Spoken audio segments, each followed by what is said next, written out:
gérer, orienter et organiser ta vie.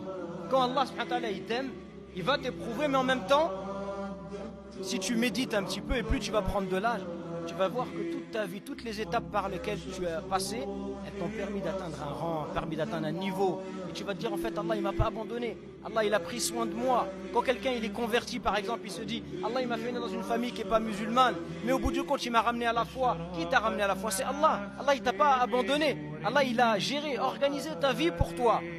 Quand Allah, il nous a permis à nous qui vivons en Occident, on aurait pu être tous sauf des gens qui adorent Allah. Et pourtant Allah il nous a choisis pour l'adorer, pour nous prosterner alors qu'on pourrait faire autre chose. Il vous a choisi pour être là en ce moment présent à la mosquée alors que vous pourriez faire autre chose. Allah il gère, il organise ta vie. Et en vérité mes frères et sœurs, si chacun y réfléchissait à la façon dont Allah subhanahu wa ta'ala il a inscrit la foi dans notre cœur, comment il a éclairé notre raison, comment il nous a permis de nous consacrer à son adoration, de suivre la voie de son prophète, en réalité, si tu méditais sur toutes ces choses-là, tu pleurerais de joie. Parce que tu vas te rendre compte que c'est Allah qui t'a guidé à cela. Tu pleurerais en signe de gratitude. Tu pleurerais pour remercier Allah Azza wa Jalla.